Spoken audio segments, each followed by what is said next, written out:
Kemudian contoh yang lain lagi, ini juga menarik.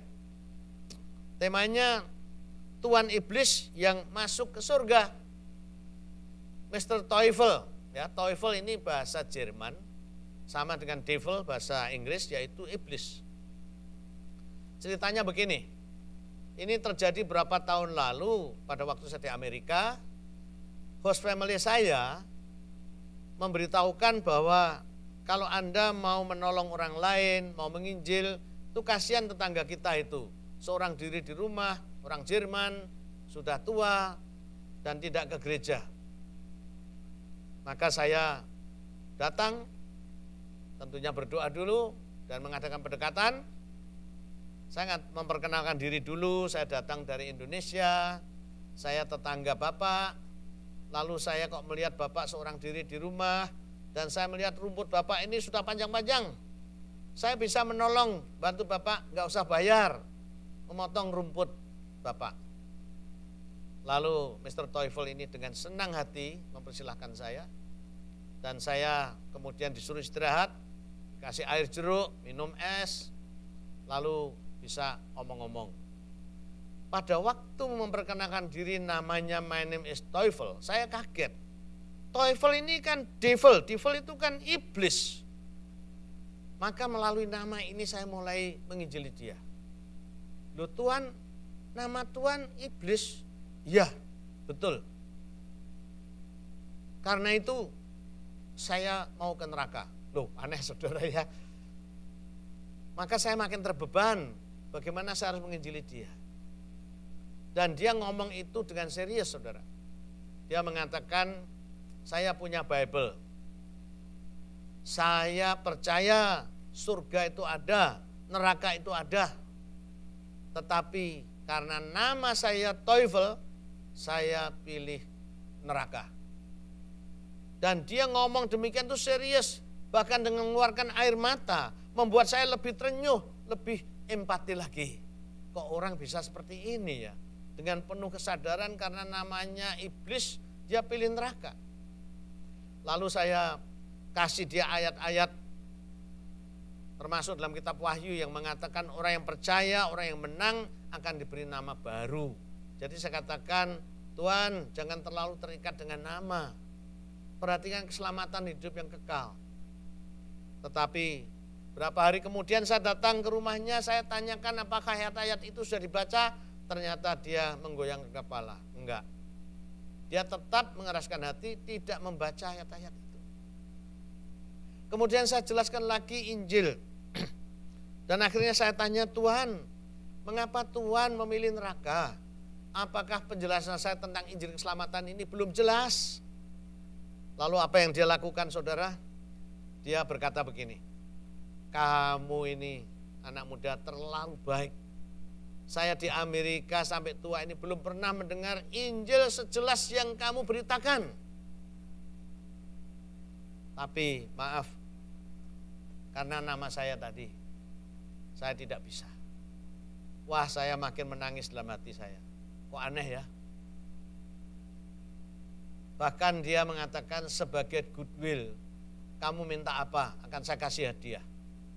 Saya katakan, Tuhan, saya tidak minta apa-apa. Saya hanya minta Tuhan menyerahkan jiwamu, hatimu untuk Yesus. Tidak bisa. Yang saya heran dia bukan mengatakan tidak mau, tidak bisa.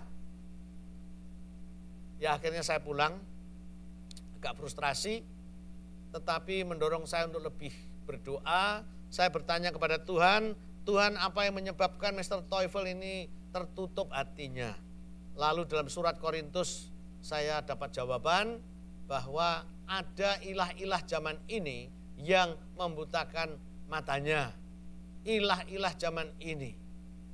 Pada waktu itu saya dapat satu rema. Kalau begitu Mr. Teufel ini mata rohaninya yang buta, jadi jangan sampai saya membenci dia. Saya harus makin mengasihi dia. Yang harus saya tengking adalah roh iblis, roh ilah zaman ini yang membutakan mata rohaninya. Itulah doa saya. Nah singkat ceritanya saya harus kembali ke Indonesia, saya datangi dia lagi. Tuhan, kesempatan terakhir saya mau tahu bagaimana respon Tuhan terhadap Yesus. Dan dia tetap mengeraskan hati. Terima kasih, engkau baik sekali. Dan dia ngomong demikian dengan menangis. Tapi saya tidak bisa, dia bilang begitu. Tidak bisa. Dalam roh saya menengking, ini kuasa gelap supaya pergi. Akhirnya dia berkata, begini dah.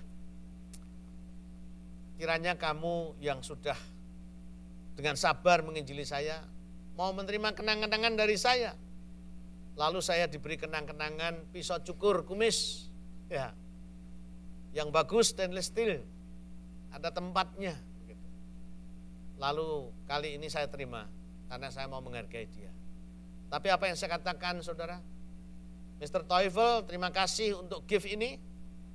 Tapi ingat, setiap kali saya cukur kumis, saya akan ingat Tuhan dan mendoakan Tuhan supaya terima Tuhan Yesus. Oh ya, baik. Lalu kami dengan sedih berpisah. Dan betul, setiap kali saya cukur kumis, saudara, saya ingat mendoakan Mr. Teufel ini. 3 bulan kemudian saya mendapat surat dari seorang pendeta yang juga host family kami, cerita tentang Mr. Teufel ini.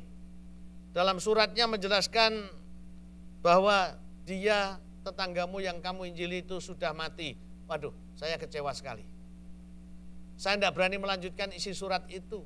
Dan apa yang saya lakukan aneh, saudara. Surat sudah ditulis, tapi saya berdoa begini, Tuhan, aku tidak mau melanjutkan baca surat ini sebelum engkau ubahkan isinya yang positif, bahwa sebelum dia meninggal, dia terima Tuhan Yesus. Amin. Saya baca lagi. Dan sebelum meninggal dunia, dia memanggil istri saya dan dia menyatakan menerima Yesus sebagai Tuhan dan Juru Selamatnya. Haleluya, saudara. Akhirnya saya berteriak, haleluya, ada iblis masuk surga, saudara. Ya, yaitu Mr. Teufel. Nah, di sini dituntut kegigihan, kerendahan hati, kasih, kesungguhan untuk kita memberitakan Injil. Bagaimana kita meyakinkan orang lain jikalau kita sendiri tidak yakin? Bagaimana kita menganggap itu serius kalau kita tidak serius, saudara? Sekaligus itu mengajar saya juga bahwa tidak dengan debat, tetapi bergantung kepada Roh Kudus dan firman-Nya itu yang berkuasa.